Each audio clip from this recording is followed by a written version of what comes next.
Welcome to episode 129 of the Burned In Teacher podcast. I don't know about you, but I have seen some pretty interesting behaviors lately. And not just this year as a kindergarten teacher. I saw some things as a first grade teacher several years ago. And there are some things that I've recently changed that I've never even considered before that have made all the difference. And I want to share them with you today. So if you've been dealing with disruptions, disrespect, and defiance, this episode is for you. Let's dive in.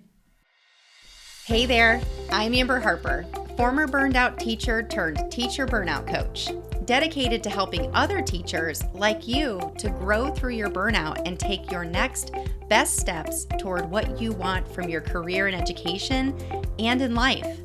After an embarrassing emotional breakdown in front of my teacher besties, I knew something needed to change, and that something was me. I decided that I wasn't going to settle for burnout as my sentence as a teacher, mom, wife, or friend.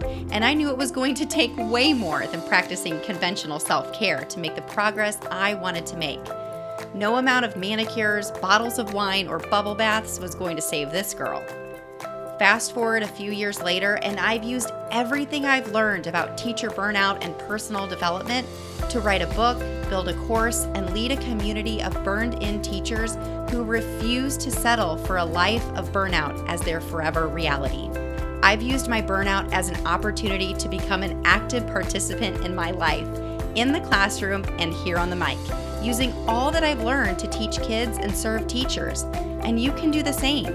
The Burned In Teacher podcast is one part burnout and all other parts action, inspiration, and support to help you grow through your burnout and live a happier, more fulfilled career and life. So take a deep breath, my friend, because you're about to take your next best step to becoming a burned in teacher. Now let's get started.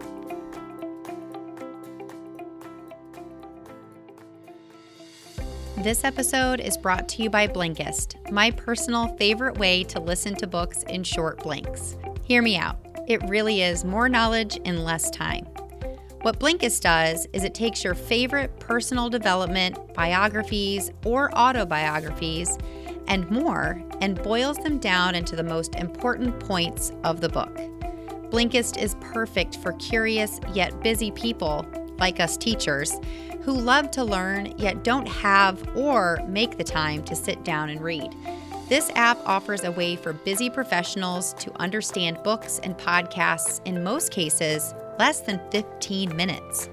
I mean, how many times have you climbed into bed at the end of a busy day with a great book and the best of intentions, and before you make it to the third sentence, you're passing out? I've been there. I see you. You can read or listen to books, find your next read based on your interests, and even take advantage of new shortcasts. These are key insights from popular podcasts, too. So if you want to be more knowledgeable, successful, a better parent, happier, or learn how to be your best self at work and in life, Blinkist is for you. This app is how I have listened to some of my favorite books like Atomic Habits, Think and Grow Rich, 7 Habits of Highly Effective People, and so many more books that I reference all the time in my daily life. 95% of Blinkist members read significantly more than before. 91% create better habits. 87% have more positive changes in their lives. And you know that's what I'm all about.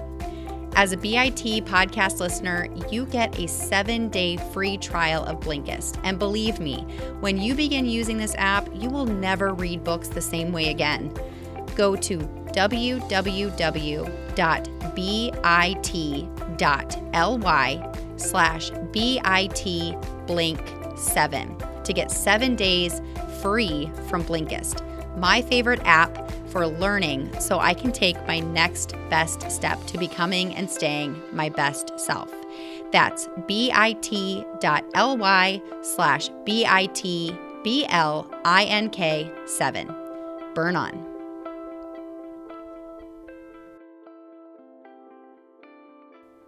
Well, hey there.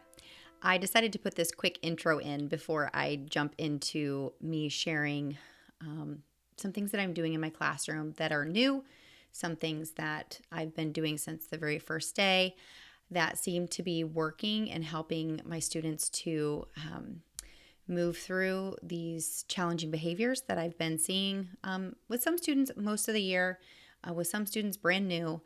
And as I was sharing everything that I've been doing and have done and what I'm considering doing, I realized that I need to break this into two parts because I want it to be actionable. I want you to be able to digest what it is that I'm sharing with you and give you a chance to decide what pieces you could adapt and use in your own classroom, no matter what grade you teach. I'm coming from a kindergarten teacher perspective, but I'm also coming from a teacher perspective of someone who's taught first through fifth grade. So I know that any good ideas that you find that could work for you are adaptable. So I'm going to share with you today part 1, and part 2 will release later on this month. Vernon.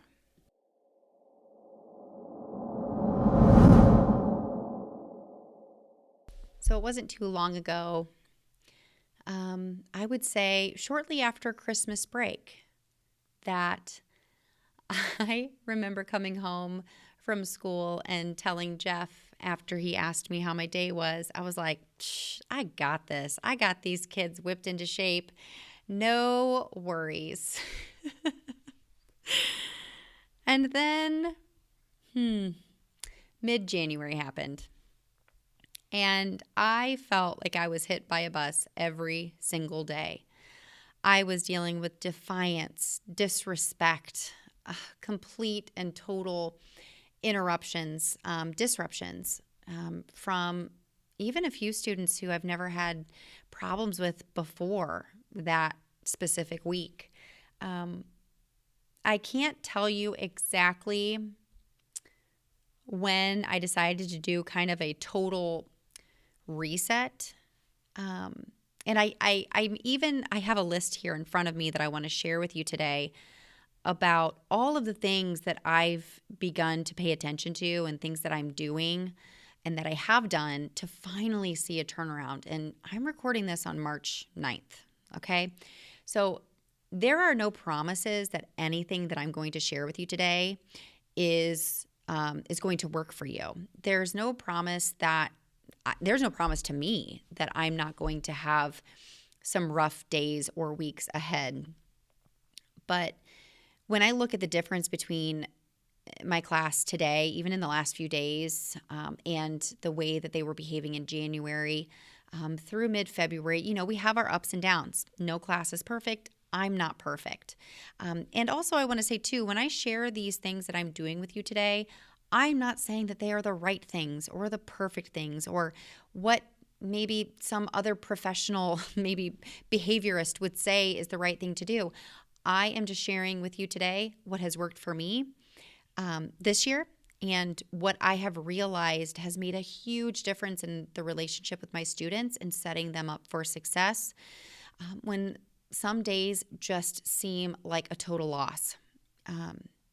And what's interesting, first of all, is I want to tell you is that days when I've had my worst days with my students, I've realized that it's not just me. It's not an isolated incident in my classroom.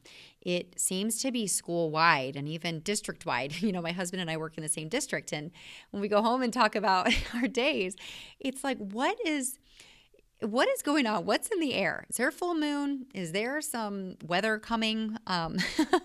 What's happening here?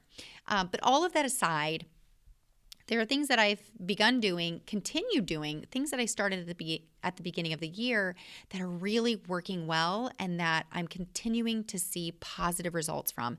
Nothing is going to be a magic pill. Nothing. And nothing is a promise that it will, quote unquote, fix a specific behavior. What I've noticed most of all about these things that I'm going to share with you is that I've seen success from consistency, from calm, from communication, and from continued support from my administration and my teacher friends, my teaching partner. And so don't write me off if you don't feel like you have a supportive administration, okay? Because there are still things that you can do within your classroom, within your control to help to begin to turn the ship even a little bit because even a little bit of change can make a big difference over the long haul. This is a marathon, it's not a sprint. So I'm going to try to keep this short and sweet for you. And I've tried to think of how I can structure this podcast to be perfectly linear. But I know that there are some things that I'm going to say, oh, yeah, I want to tell you this too. So basically, what I'm going to do is I want to start with some overall internal things that I'm doing for my own mindset and my own sanity.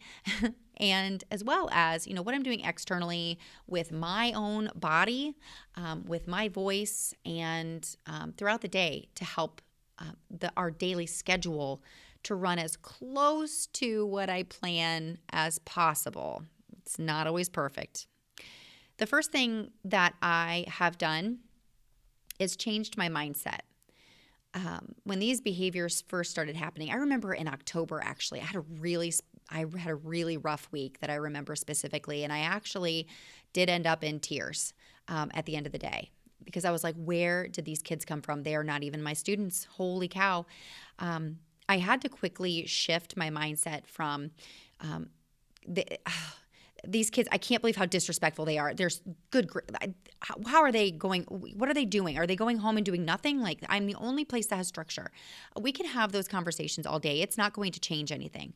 What I've decided to do is to shy away from those conversations and remind myself that it's not me against them.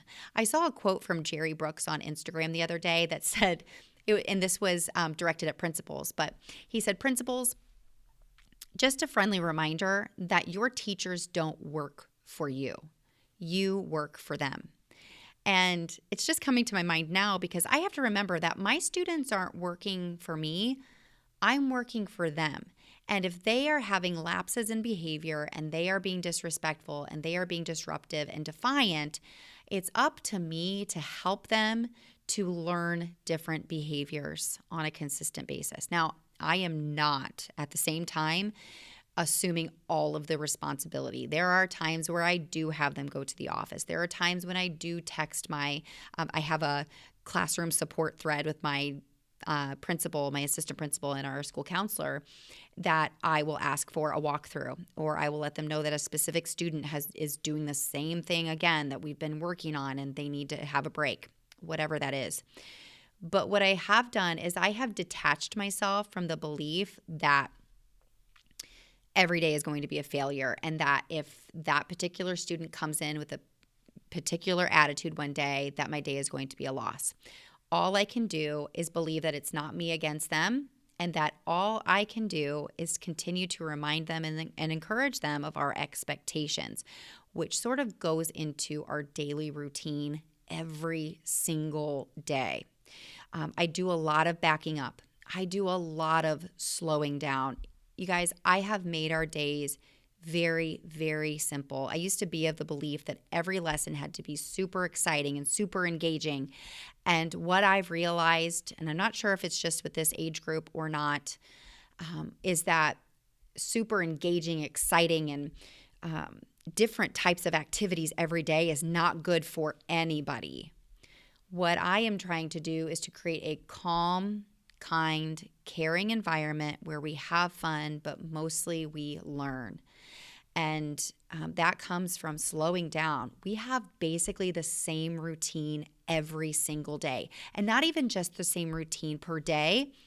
I have the same expectations for every single subject. We go over the same expectations for reading to self, word work, listen to reading, writer's workshop, our math by myself work time. Every single time they go to work by themselves, they are reminded of their expectations. They could literally finish these sentences. Stay in one spot. Work at a whisper level, or let me say that again. Work at a level 0 or 1. That's a no talking, obviously, or a level 1 whisper voice. We practice these things. Keep your eyes on your own work. Read the whole time or write the whole time. And that way, when I'm working with small groups or I'm conferencing with somebody, I'm able to say, let me think of a name here. Jeff, keep your eyes on your book the whole time. Or Avery, stay in one spot. It's the same language for every subject. There are no differences, okay? It's mini lesson, reminder of expectations that I just told you, and then they go to their seats. So I wanted to get that out of the way first, to let you know that for every subject, all of the expectations are exactly the same. I have never done that before. There were certain expectations for math, and there was a certain routine for math, and a certain routine for reading, and a certain routine for writing. Nope, they are all the same. And I'm telling you, you might think, well, that's boring. No, it's not. It's predictable. And it's made a huge difference in my classroom management because for every subject, I can say the same thing that I said for the subject before. And it's a consistent reminder. They don't have to guess. So with that being said, I want to share with you what our days look like and how I'm setting my students up for the utmost success with their behavior and here in the classroom and in the hallway, for other teachers, etc. The first thing that the students do in the morning is they come in and we do a soft start. So I have trained them specifically what it is they are allowed to do. They have about 6 choices, and they know that they have to stay in their seats. They have to stay at their table space. Even though quarantines are over, contact tracing is over at our school, they still have to stay at their spots. They know that. That's, again, please go back to your spot. You know you have to stay in your table space. You may talk with your friends, but you have to stay in one spot. Again, very consistent.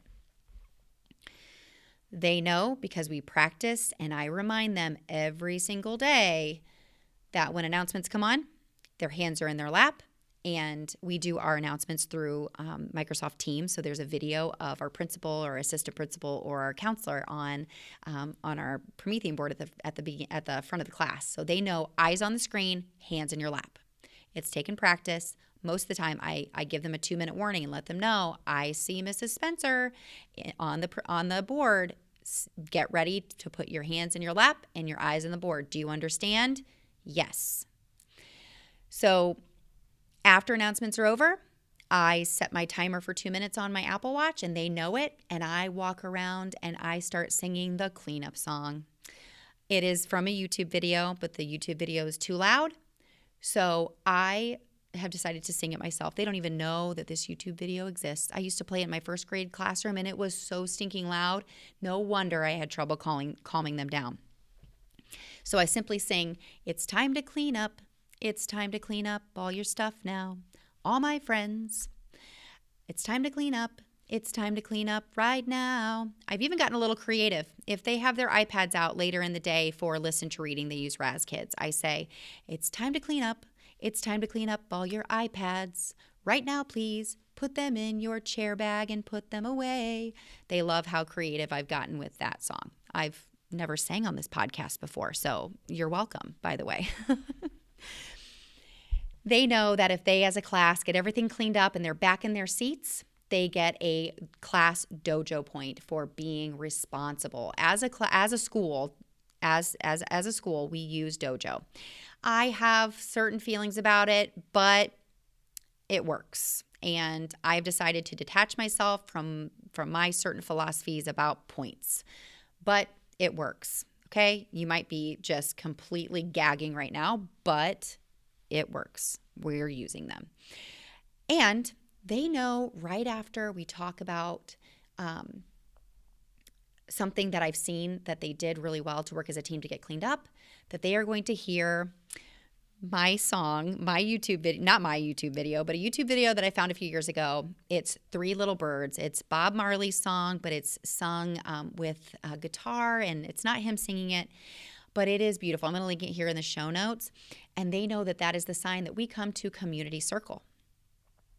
They know exactly where they sit. They sit the same place every single day, and they know what I expect to see when they come. We sing that song together. I have little movements to it, and we get to our day. Right after the song is finished, we go right into our classroom pledge. Now, I found this pledge on Teachers Pay Teachers. I can link that in here as well. I think it was a freebie. I know it was a freebie. So I'll link it here in the show notes as well. It says, "I will reflect respect. I will be a responsible student. And by the way, we echo this. I will display good manners. I will practice acts of kindness. I will promise to always do my best. I pledge to be respectful, responsible, and safe. Now, this has been our chant and our routine, by the way. Everything I've told you up to this point has been routine every single day. And we made charts at the beginning of the year, and we sometimes still make charts to make their expectations of what these things look like and sound like that I'm expecting them to do all day. So, for example, one of our rules is I will reflect respect. Well, what does that look like? What will we do today to show respect to Mrs. Harper and our classmates?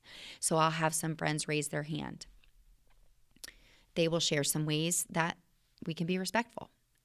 And then the next day, I might choose being responsible. What are we going to do today to be responsible students? What will that look like? What will that sound like? And they may give any variety of answers.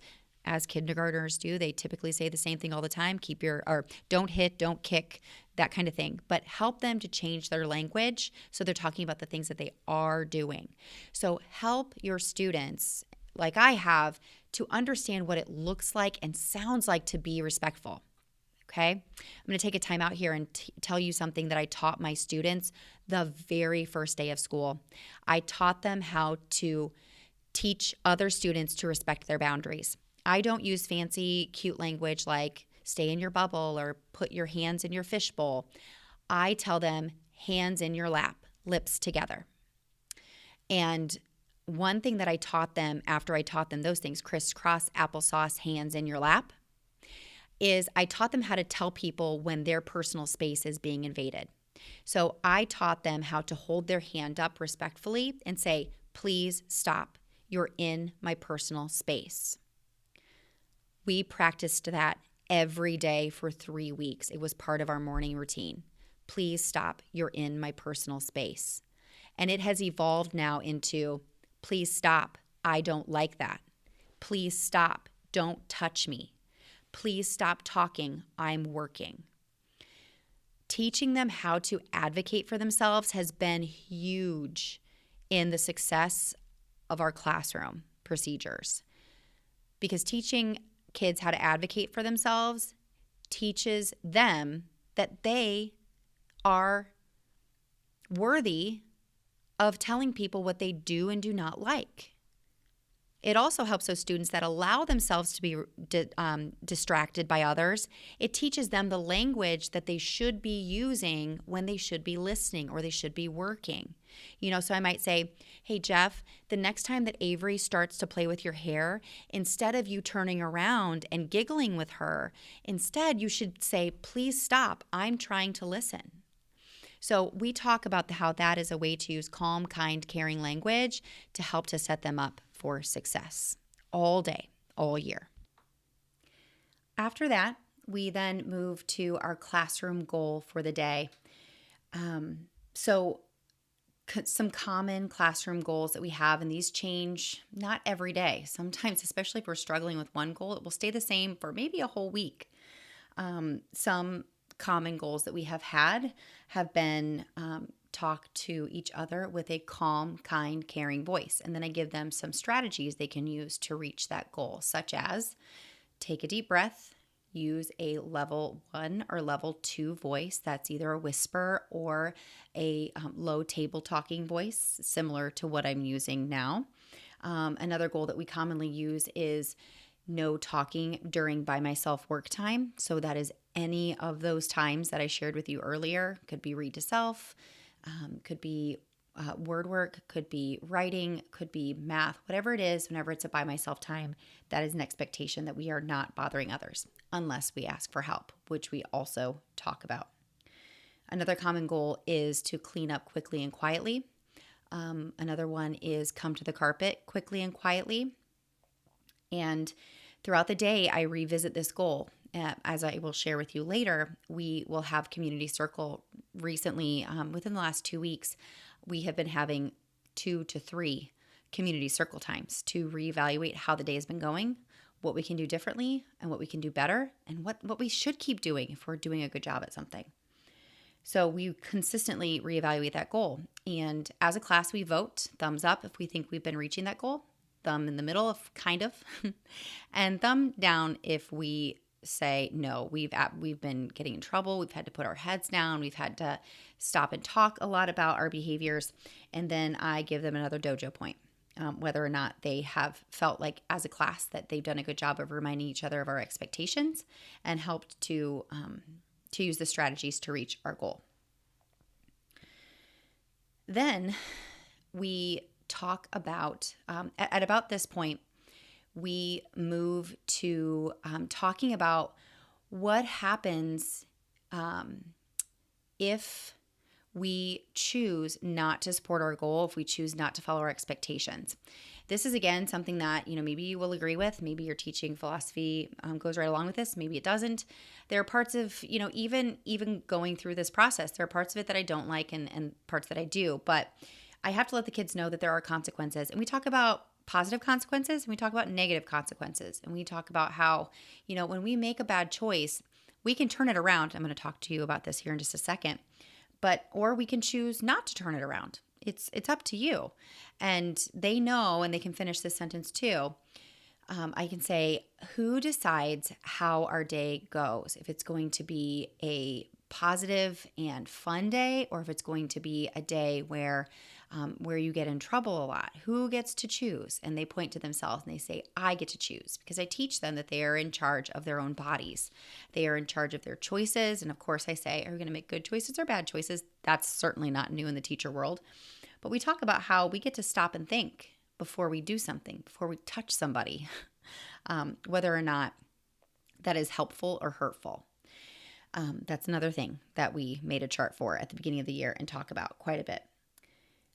So we talk about, what will happen, what are the steps if you're making a bad choice, you get so many chances before you maybe need to go take a break in the office, and what the consequences are if you make good choices. And we do positive office referrals, and I send parents, good messages about their child's choices and behaviors. So whatever that looks like for you, that is something I certainly encourage you to reinforce every single day. It's not worth skipping any of this.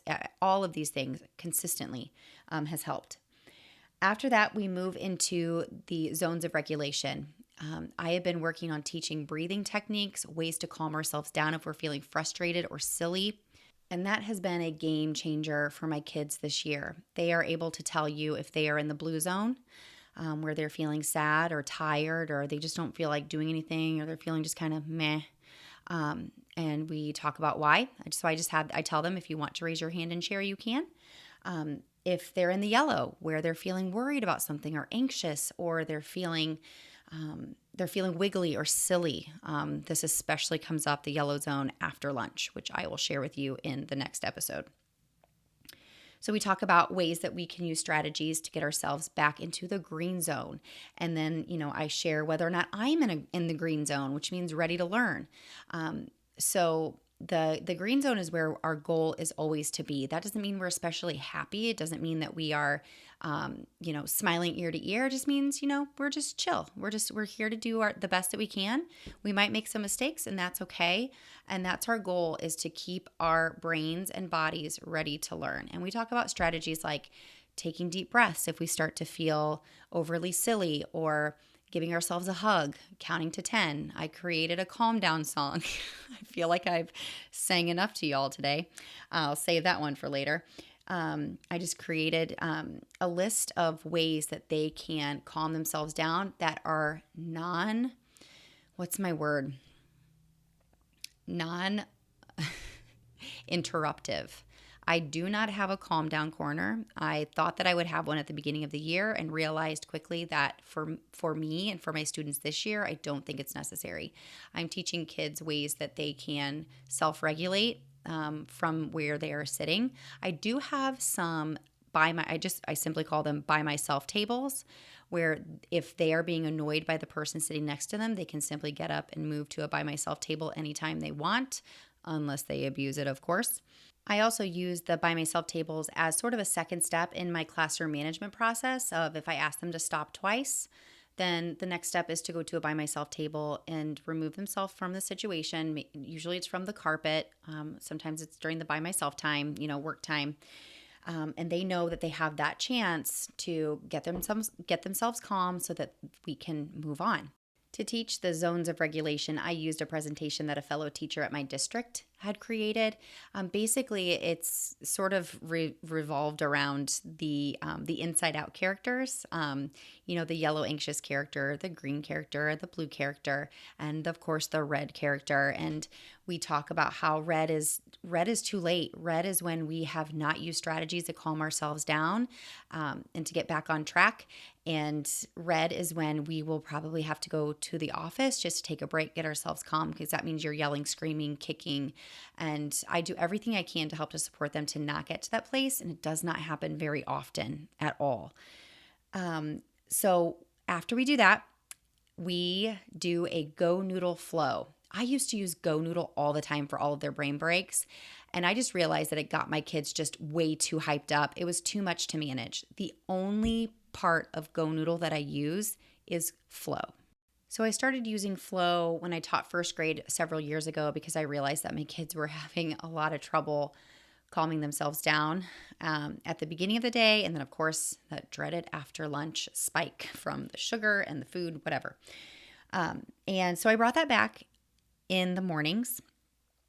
And what I love about Go Noodle Flow is that they focus on meditation, breathing, mindfulness, self-reflection, and they have added recently some brand new flows that really have to do a lot with behavior management.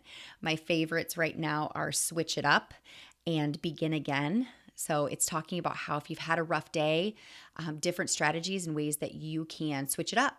You can begin again with your breathing, with simply thinking about your choices. So we do a Go Noodle flow, and then we take one more deep breath as a class, and then we move into our reading rounds. And this is where I'm going to stop because I want you to think about one thing that you think is adaptable to your classroom, no matter what grade level it is. And I want to reiterate, I don't feel like I have all the answers. And I want to make sure that you understand that our days are not perfect. I am not perfect. I raise my voice. I get frustrated, but there's a lot less of it with me consistently modeling and having the students model what it looks like, what it sounds like to make good choices, to be respectful, to be responsible, to be safe. And I should also credit my school. Those are our 3 big rules that everybody has to know. We call them the 3 Bs. And they made a huge difference. It creates common language. So I would love for you to jump into the Burned In Teacher Podcast Facebook community to share something that you are adapting for your classroom.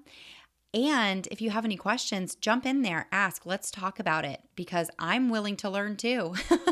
So go to facebook.com/groups/burnedinteacher. And I hope to see you in there to talk about how it is we can support each other through these challenging behaviors. And until next week, take a deep breath because you just took another step to becoming a burned in teacher. Burn on. If you enjoyed today's podcast episode, you can head over to burnedinteacher.com where you can access the entire vault of Burned In Teacher podcast episodes and more information about ways I want to help you go from burned out teacher to burned in human. If you enjoyed today's episode, I would be so grateful if you would head over to iTunes and leave a review and a rating about the Burned In Teacher podcast. Until next time, take a deep breath, because you just took another step to becoming a burned in teacher. Burn on.